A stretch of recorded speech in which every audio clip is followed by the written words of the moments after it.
Union legislature, তাই তো? Parliament কি? পার্লামেন্ট হলো আমাদের ইউনিয়ন লেজিসলেচার, তার মানে কি কেন্দ্রীয় আইনসভা। আমি যদি বাংলায় বলি, এটাকে আমরা বলতে পারি কেন্দ্রীয়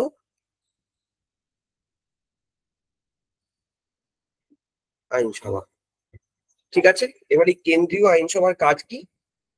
আমাদের সংবিধানের 7th শিডিউল, ঠিক আছে, 7th শিডিউলে যদি একটু বলি, 7th শিডিউলে তোমরা অনেকে জানো, আমি এটা আগে বলেছি, 7ম তফসিলে আমাদের বিষয়গুলো ভাগ করা আছে যার উপর আমরা আইন বানাবো। ইউনিয়ন লিস্ট এর এখানে কিছু বিষয় আছে যার উপর কেন্দ্রীয় আইন আমরা বানাবো। স্টেট লিস্ট, এখানে কিছু বিষয় আছে যার উপর আমরা রাজ্যের আইনগুলো বানাবো। আর কনকারেন্ট লিস্ট, যার উপর আমরা রাজ্য কেন্দ্র দুটো আইনই বানাবো। মানে বেসিক্যালি কনকারেন্ট লিস্টে সেই বিষয়গুলো থাকে যেমন এডুকেশন বা এগুলো, যার উপর রাজ্যের আইনসভাও আইন বানায়, কেন্দ্রের আইনসভাও আইন বানায়। স্টেট লিস্ট হলো সেই বিষয় যার উপর রাজ্যের আইনসভা আইন বানায়, আর ইউনিয়ন লিস্ট হলো সেই বিষয় যার উপর কেন্দ্রের আইনসভা আইন বানায়।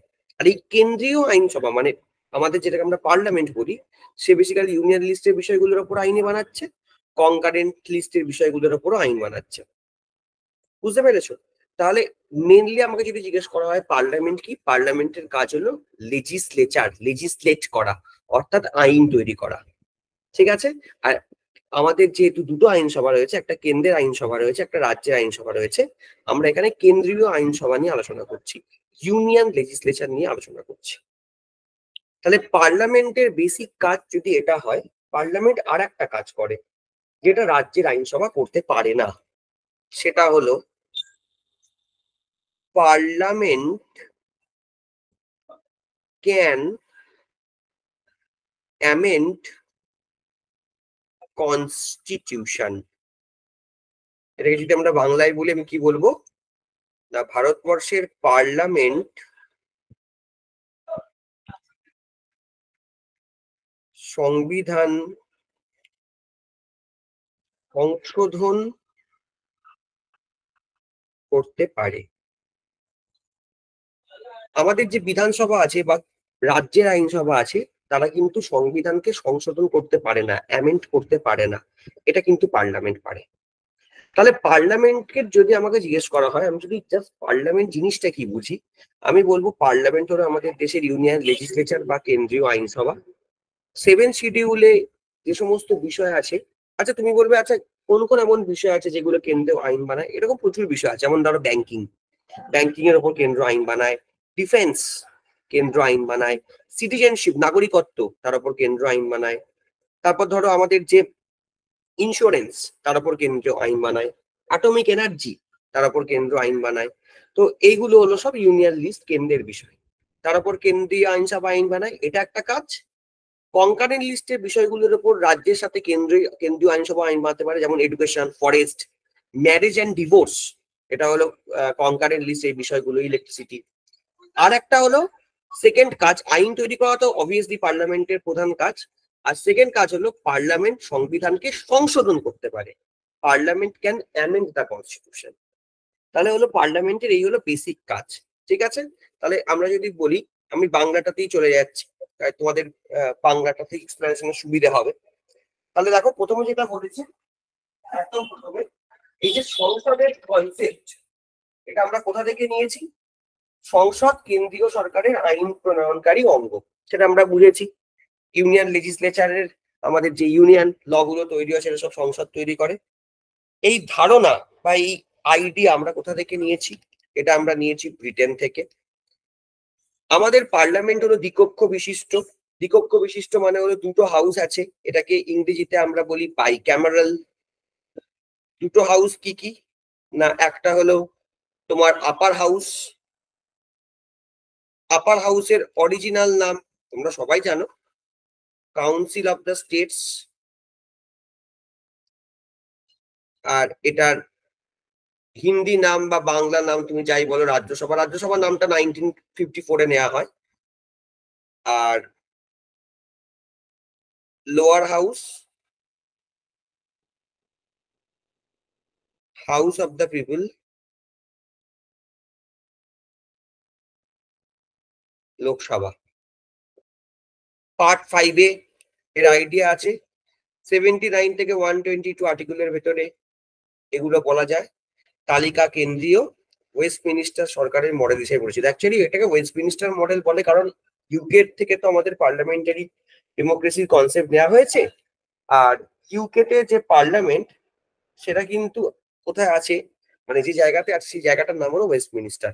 তাই এটাকে আমরা ওয়েস্টমিনিস্টার মডেল বলে থাকি। এইখানে আমি যেটুকুনি আলোচনা করলাম, এখানে ইংরেজিটাও দেখে নাও। Parliament of India is known as Sansad. Parliament is the legislative organ of the union government, মানে কেন্দ্রীয় সরকারের আইন প্রণয়নকারী সংস্থা। কনসেপ্ট ইউকে থেকে নেওয়া হয়েছে। নেচার বাইক্যামেরাল বা দ্বিকক্ষ বিশিষ্ট। পার্ট 5 আর্টিকেল 79 থেকে 122। লিস্ট ইউনিয়ন, ইউনিয়ন লিস্টের মধ্যে এটা পড়ছে। ওয়েস্টমিনিস্টার মডেল অফ গভর্নমেন্ট বলা হচ্ছে। ক্লিয়ার আছে এই অবধি? কারো যদি কোনো প্রশ্ন থাকে প্রথম স্লাইডে আমাকে জিজ্ঞেস করতে পারো। যদি ক্লিয়ার হয় একটু কাইন্ডলি জানিয়ে দাও ক্লিয়ার কিনা। Clear sir. ঠিক আছে, চলো তাহলে প্রথম পার্টটা আমাদের হয়ে গেল। আমরা নেক্সট স্লাইডে চলে যাই। Organization of the parliament. এই পার্লামেন্ট বলতে আমরা এক্স্যাক্টলি কি বুঝি, পার্লামেন্টের মধ্যে কি কি পড়ে? দেখো, একটা জিনিস ভালো করে দেখো, এখানে কাউন্সিল অফ দ্য স্টেট মানে রাজ্যসভা আছে, হাউস অফ দ্য পিপল মানে লোকসভা আছে, তার সাথে এখানে তুমি প্রেসিডেন্টকে দিয়ে ঢুকিয়ে দিয়েছো আর্টিকেল 79-এ। ন্যাচারালি তোমার মনে প্রশ্ন আসতে পারে যে ওয়াই প্রেসিডেন্ট, প্রেসিডেন্টকে কেন তুমি আর্টিকেল 79-এর পার্ট করেছো? এই প্রশ্নটা আসা স্বাভাবিক। এখানে তোমায় মাথায় রাখতে হবে যে পার্লামেন্টের কাজ কি? আইন তৈরি করা। আচ্ছা, তুমি আইনটা তৈরি করবে কি করে? আইন তৈরির প্রসেস কি? যদি আমি আইন তৈরির প্রসেস বলি, প্রথমে একটা বিল আনতে হয়। বিল হলো একটা লিখিত ড্রাফট প্রপোজাল, যেখানে কি বিষয়ে আইন তৈরি করা হবে সেটা বলা থাকে। তারপর সেই বিলটাকে ফার্স্ট হাউসে পাস করাতে হবে। তারপর সেই বিলটাকে সেকেন্ড হাউসে পাস করাতে হবে। তারপর সেই বিলটা যাবে প্রেসিডেন্টের কাছে। প্রেসিডেন্ট সেখানে সাইন করবে এবং প্রেসিডেন্টের সিগনেচারের পরে বিলটা আইন বা অ্যাক্টে পরিণত হবে। এই হলো প্রসেস। এবার ফার্স্ট হাউসের জায়গায় রাজ্যসভা, প্রথমে রাজ্যসভা তারপর লোকসভা। অর্ডিনারি বিলের ক্ষেত্রে প্রথমে লোকসভা তারপর রাজ্যসভা। মানি বিল এক ধরনের স্পেশাল বিল হয়, ট্যাক্স রিলেটেড বিল। সেই বিলগুলো অবভিয়াসলি তোমার শুধুমাত্র প্রথমে লোকসভাতে ইন্ট্রোডিউস করতে হয়, বাট নর্মাল বিল যেগুলো আছে সেগুলো তুমি যে কোনো হাউসে ইন্ট্রোডিউস করতে পারো। তাই জন্য আমরা ফার্স্ট হাউস সেকেন্ড হাউস বলে লিখি। তো আলটিমেট দুটো হাউসে পাস করার পর প্রেসিডেন্ট যদি সই না করে, বিলটা কিন্তু আইনে পরিণত হবে না। তাহলে পার্লামেন্টে প্রাথমিক কাজ যদি হয় আইন তৈরি করা, সেটা তো সম্ভবই নয় প্রেসিডেন্টের সিগনেচার ছাড়া। ঠিক কি ভুল? প্রেসিডেন্টের যদি সই না হয় তাহলে পার্লামেন্টের যে কাজ আমি প্রথম বললাম, ইউনিয়ন লেজিসলেচার কেন্দ্রীয় আইনসভা, তার কাজ হলো আইন তৈরি করা। সেই আইন তৈরি করাটাই সম্ভব হবে না যদি সেখানে প্রেসিডেন্ট সিগনেচার না করে। তাহলে প্রেসিডেন্টের সিগনেচার ছাড়া যদি আইন তৈরি না হয়, তাহলে প্রেসিডেন্টকে অবশ্যই আমাদেরকে পার্লামেন্টের অবিচ্ছেদ্য অংশ বলতে হবে। ইন্টিগ্রাল পার্ট মানে হলো অবিচ্ছেদ্য অংশ, যেটা ছাড়া মানে প্রেসিডেন্টকে ছাড়া পার্লামেন্ট সম্ভব নয়। এবার প্রেসিডেন্ট কি রাজ্যসভার মেম্বার? উত্তর না। আমি আগের দিন যখন তোমাদের প্রেসিডেন্ট পড়েছি আমি পরিষ্কার তোমাদের বলে দিয়েছি, প্রেসিডেন্ট যদি রাজ্যসভা লোকসভার মেম্বার হয়েও থাকে বা বিধানসভার মেম্বার হয়ে থাকে, তাকে তার সমস্ত মেম্বারশিপ থেকে পদত্যাগ করে তারপর সে প্রেসিডেন্ট হিসেবে শপথ নেবে। তার মানে প্রেসিডেন্ট কিন্তু কোনো হাউসের মেম্বার নয়। কিন্তু পার্লামেন্টের কাজ সম্পূর্ণ হবে না প্রেসিডেন্টের সই ছাড়া। তাই আমরা যেখানটা বলছি যে president is not a member of either house of parliament. পার্লামেন্টে কোনো হাউসের member non. does not sit in any house, তিনি কোন হাউসে বসেনও না, of the parliament to attend its meeting, সেই হাউসের মিটিং অ্যাটেন্ড করার জন্য প্রেসিডেন্ট সেই হাউসে বসেনও না। কিন্তু president is an integral part of the parliament because a bill passed by both the house of parliament cannot become law without the assent or signature of president. তাই জন্য article 79-এ আমরা প্রেসিডেন্টকে অ্যাড করেছি, কারণ প্রেসিডেন্ট হলো আমাদের দেশের সংসদীয় যে ব্যবস্থা তার একটা অবিচ্ছেদ্য অংশ। বোঝা গেছে? ক্লিয়ার? অনেক ছেলেমেয়ের ধারণা হলো পার্লামেন্ট মানে তো রাজ্যসভা লোকসভা, এখানে আমার প্রেসিডেন্ট কথা কি এলো? বুঝতে পারছো? পার্লামেন্ট মানে শুধু পার্লামেন্ট ভবন নয়। পার্লামেন্ট ভবনে শুধু রাজ্যসভা আর লোকসভা এই দুটো হাউস আছে। পার্লামেন্ট মানে হলো একটা সিস্টেম, আমাদের দেশের আইন প্রণয়নের সিস্টেম, কেন্দ্রীয় আইনের তৈরির সিস্টেম। সেই সিস্টেমের মধ্যে অবশ্যই প্রেসিডেন্ট থাকবে, সেই অফিসের ভেতরে অবশ্যই প্রেসিডেন্ট থাকবে, কারণ প্রেসিডেন্টকে ছাড়া ভারতবর্ষে কোনো কেন্দ্রীয় আইন তৈরি হতে পারে না। একইভাবে যদি রাজ্যের আইনসভা বলো, সেখানেও কিন্তু গভর্নরের ভূমিকা অনস্বীকার্য, কারণ গভর্নরকে ছাড়া কিন্তু রাজ্যের আইন তৈরি হবে না। আমি বোঝাতে পেরেছি? ক্লিয়ার আছে? বুঝতে পেরেছো সবাই? কনফার্মেশন দাও। হ্যাঁ স্যার। হ্যাঁ স্যার। বাকি দুটো পয়েন্ট তো তোমাদের জন্য ইজি, সেটা মুখস্থ করা। হিন্দি নেম রাজ্যসভা লোকসভা অ্যাডপ্ট করেছে council of the state. Council of the state Rajya Sabha নামটা অ্যাডপ্ট করেছে 54 সালে। হাউস অফ দ্য পিপুল মানে লোকসভা নামটা অ্যাডপ্ট করেছে 54 সালে। আর প্রথম লোকসভা ইলেকশন হয়েছিল আমাদের 25শে অক্টোবর 1951 থেকে শুরু হয়েছিল 21 ফেব্রুয়ারি 1952। মানে অ্যাকচুয়ালি আমরা 1951 বলি। হ্যাঁ বলো রুবেল। বলছিলাম যে প্রথম লোকসভা কোন বই 51 দেখতে পাই, কোন বই 52 দেখতে পাই, কোনটাকে সঠিক করবো? দেখো, এটা ডিপেন্ড করছে হলো আইডিয়ালি তুমি যদি আমাকে বলো ফার্স্ট লোকসভা ইলেকশন কবে হয়েছে, যদি তুমি আমাকে বলো ফার্স্ট লোকসভা ইলেকশন কবে হয়েছে, 1951-তে বলছি, দেখো কি উত্তর হবে সেটা বলে দিচ্ছি। যদি বলে ফার্স্ট লোকসভা ইলেকশন কবে হয়েছে, আমি বলবো 1951 থেকে 1952। এটা আইডিয়াল উত্তর। তুমি বললে স্যার অপশানে 1951, শুধু 1951 আছে। ধরো অপশানে এইভাবে বলা আছে A B C D, 1950, 1951, 1953, 1954। Clearly তুমি দেখতে পাচ্ছ 1951 আনসার হবে। যদি এরকম আনসার দেয় এ বি সি ডি, 1950, 1952, 1955, 1956, ধরো এরকম যদি আনসার দেয় ক্লিয়ার কাট 1952 হবে। সমস্যায় তো তুমি তখনই পড়বে না যদি এরকম আনসার দেয় 1950, 1951, 1952, 1953, তখন তুমি সমস্যায় পড়বে, কারণ এখানে 52 আছে 53 আছে। এটাই বলছো তো রুবেল? যদি দুটোই থাকে কি করবো? হ্যাঁ স্যার, হ্যাঁ স্যার। আইডিয়ালি আমাদের ইলেকশনটা শুরু হয়েছিল 25 অক্টোবর, ঠিক আছে, 1951 থেকে 21 ফেব্রুয়ারি 1952। আর 1952 সালে ইলেকশন শেষ হওয়ার পর রেজাল্ট বেরিয়ে 1952 সালেই লোকসভা তৈরি হয়।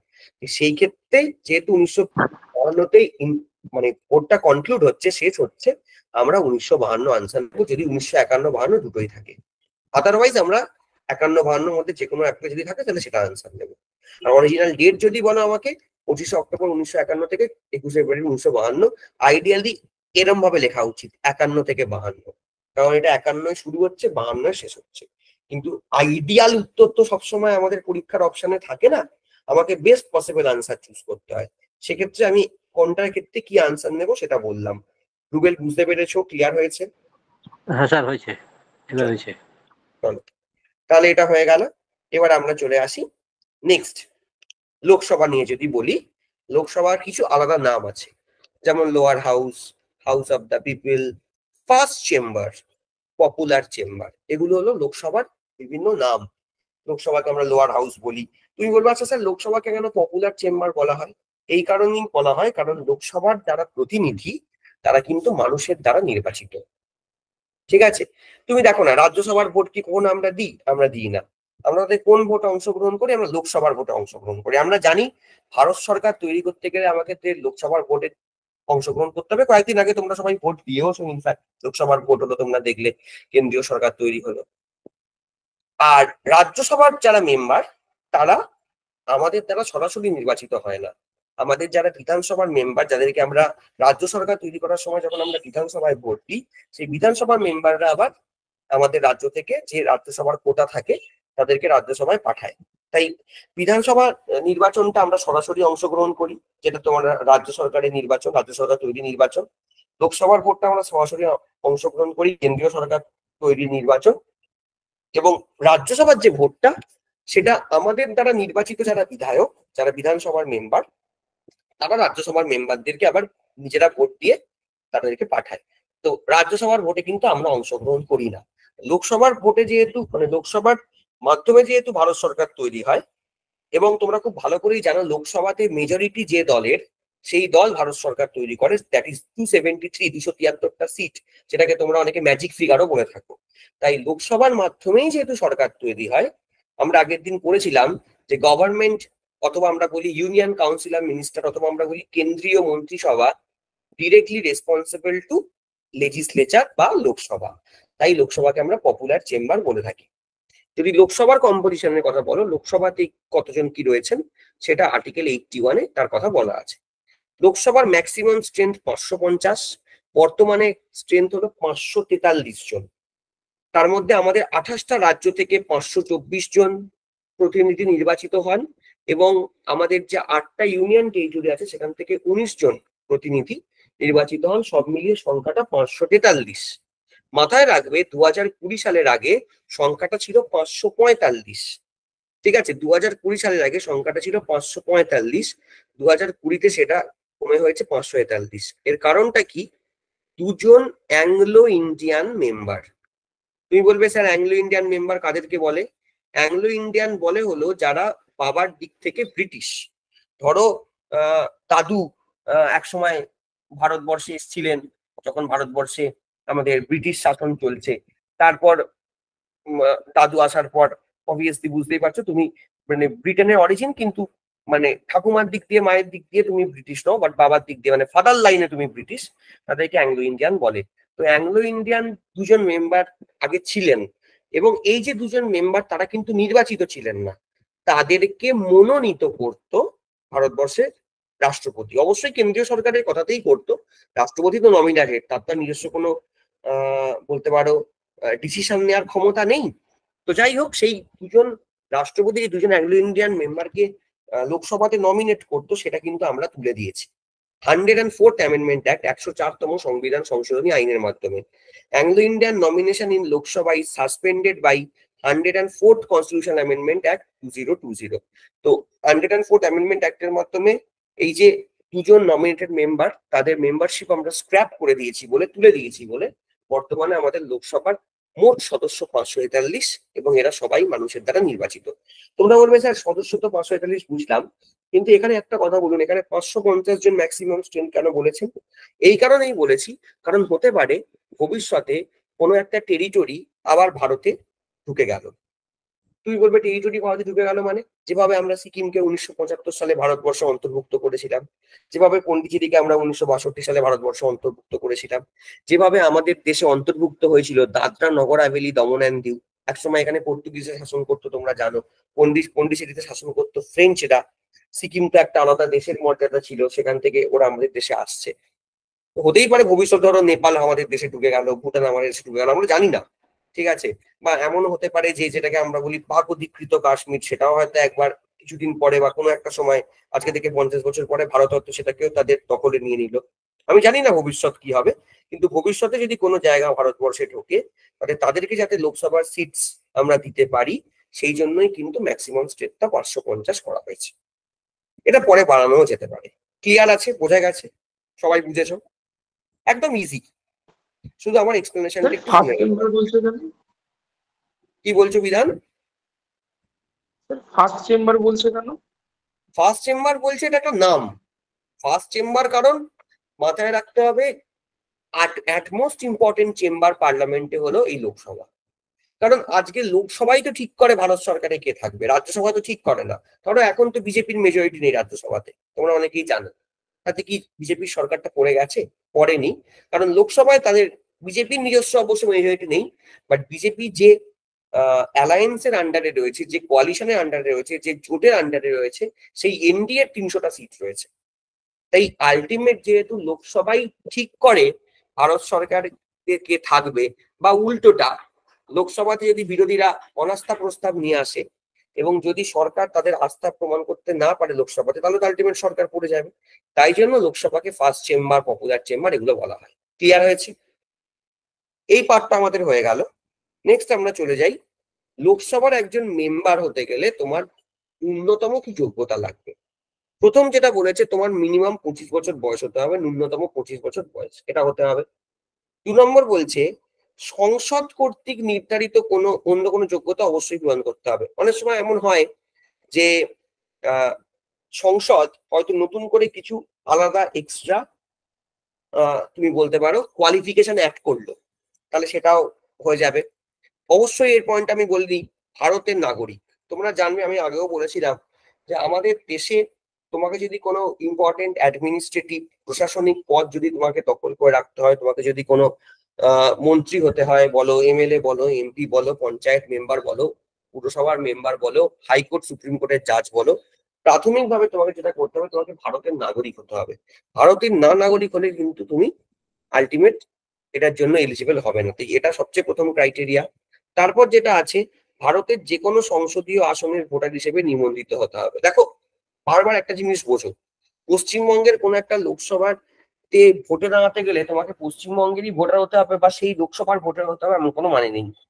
তোমরা অনেকেই জানো, যারা একটু আধটু খবর টবর পড়ো বা দেখো, সেটা হলো আমাদের এই বছর যে লোকসভা নির্বাচন হলো তাতে বহরমপুর থেকে নির্বাচিত হয়েছেন ইউসুফ পাঠান। এই ইউসুফ পাঠান কিন্তু আমাদের গুজরাটের বাদোদরার একজন ভোটার, তিনি বহরমপুর থেকে নির্বাচিত হচ্ছেন। বা আমি যদি একটা এক্সাম্পল বলি, নরেন্দ্র মোদী, তিনি অ্যাকচুয়ালি গুজরাটের গান্ধীনগরের ভোটার, তিনি চলে এসছেন, তিনি কোথা থেকে নির্বাচিত হয়েছেন? তিনি নির্বাচিত হয়েছেন উত্তরপ্রদেশের বারাণসী লোকসভা কেন্দ্র থেকে। বা আমি যদি বলি রাহুল গান্ধী, তিনি দক্ষিণ দিল্লির একজন ভোটার, তিনি আলটিমেট কোথা থেকে নির্বাচিত হচ্ছেন? রায়বেরেলি কেন্দ্র, যেটা উত্তরপ্রদেশে আছে। অর্থাৎ রুলটা খুব সিম্পল, তোমাকে লোকসভার মেম্বার হতে গেলে সেই লোকসভারই বাসিন্দা হওয়ার দরকার নেই। তুমি ভারতবর্ষের যে কোনো একটা লোকসভার যদি রেজিস্টার্ড ভোটার বা ইলেক্টর হও, তুমি কিন্তু ভারতবর্ষের যে কোনো লোকসভা থেকে ভোটে দাঁড়াতে পারবে। তার মানে আমার বাড়ি হাওড়ায়, আমি হাওড়া লোকসভার একজন ভোটার, রেজিস্টার্ড ভোটার, ভোটার লিস্টে আমার নাম আছে, সেক্ষেত্রে আমি ভারতবর্ষের 543টা কেন্দ্রের যে কোনো একটা কেন্দ্র থেকে লোকসভা ভোটে দাঁড়াতে পারি। আমার যদি ইচ্ছা আমি লাদাখে গিয়েও ভোটে দাঁড়াতে পারি, আমার যদি ইচ্ছা হয় আমি উত্তর কলকাতাতেও ভোটে দাঁড়াতে পারি, আমার যদি ইচ্ছা হয় আমি রাজস্থানের কোটা থেকেও ভোটে দাঁড়াতে পারি, মধ্যপ্রদেশের বিদেশে থেকেও ভোটে দাঁড়াতে পারি। বুঝতে পারছো? যে কোনো ভারতবর্ষের একটা। হ্যাঁ স্যার, একটা প্রশ্ন আছে। কি বলছো মোহাম্মদ আনোয়ার? হ্যাঁ বলছি স্যার, একটা ক্যান্ডিডেট দুটো কনস্টিটিউশন থেকে কিভাবে দাঁড়াতে পারে? দাঁড়াতে পারে, দুটো কনস্টিটিউন্সি থেকে দাঁড়াতে পারে। তোমাদের অনেকেরই মনে আছে 2014 সালে নরেন্দ্র মোদী দুটো সিট থেকে দাঁড়িয়েছিলেন, একটা হলো গুজরাটের বাদোদরা আর একটা হলো উত্তরপ্রদেশের বারাণসী। দেখো, দুটোর মধ্যে তুমি যদি যে কোনো একটা লোকসভাতে যেত আর একটা লোকসভাতে হেরে যাও, তাহলে তো সমস্যা সলভ হয়ে গেল। তুমি যে সেখান থেকে জিতেছো, তুমি সেখানকার এমপি হবে, মেম্বার অফ পার্লামেন্ট হবে। সমস্যা তখন হবে যদি তুমি দুটো লোকসভা থেকে জিতে যাও। যেমন নরেন্দ্র মোদী 2014-তে দুটো লোকসভা থেকে জিতে গিয়েছিল। এই বছর 2023-24 যে নির্বাচন হলো, সেখানে রাহুল গান্ধী দুটো লোকসভা থেকে ভোটে দাঁড়িয়েছিল। একটা হলো কেরালার ওয়ানাদ বলে একটা লোকসভা থেকে, আর একটা হলো উত্তরপ্রদেশের রায়বেরেলি থেকে। এবার রাহুল গান্ধীও কিন্তু নরেন্দ্র মোদীর মতো এই বছর দুটো লোকসভা থেকেই তিনি নির্বাচিত হয়েছেন। মাথায় রাখবে, তুমি যদি দুটো লোকসভা থেকেই নির্বাচিত হও, তাহলে কিন্তু নির্বাচিত হওয়ার মোটামুটি 10 থেকে 15 দিনের মাথায় তোমাকে যে কোনো একটা লোকসভা চয়েস করতে হবে। তুমি দুটো লোকসভা থেকে একসাথে এমপি হতে পারবে না। এবং যে লোকসভা থেকে তুমি এমপি হবে, সেই লোকসভার উল্টো দিকে মানে আরেকটা যে লোকসভা আছে যেখান থেকেও তুমি জিতেছিলে, সেই লোকসভায় কিন্তু ভ্যাকেন্সি হবে, শূন্যতা হবে। এবং যে লোকসভাটা তুমি ছেড়ে দিলে, মানে তুমি জিতেছো বাট তুমি ছেড়ে দিয়েছো, কারণ তুমি যে কোনো একটা লোকসভা থেকেই মন্ত্রী এমপি হতে পারবে, যেটা তুমি ছেড়ে দেবে, সেখানে যেহেতু শূন্যতা তৈরি হবে, শূন্যপদ তৈরি হবে, সেখানে 6 মাসের মধ্যে আবার উপনির্বাচন করতে হবে। রাজীব গান্ধী বলছি, সরি, তোমার নরেন্দ্র মোদী 2014-তে বারাণসী লোকসভাটা চয়েস করে নিয়েছিলেন, বাদোদরাটা ছেড়ে দিয়েছিলেন। এই বছর রাহুল গান্ধী দুটো থেকেই জিতেছে, রায়বেরেলি থেকেও জিতেছে, ওয়ানাদ থেকেও জিতেছে। উনি রায়বেরেলি কেন্দ্রটা চয়েস করে নিয়েছে। ওয়ানাদ কেরালাতে যে কেন্দ্রটা আছে, সেখানে ওনার যে বোন প্রিয়াঙ্কা গান্ধী, তিনি ওখানে সম্ভবত কংগ্রেসের ভোটে দাঁড়াবেন উপনির্বাচনে বা ইলেকশনে, এবং আশা করা যায় তিনি ওখান থেকে নির্বাচিত হবেন, কারণ ওটা কংগ্রেসের খুব সেফ সিট।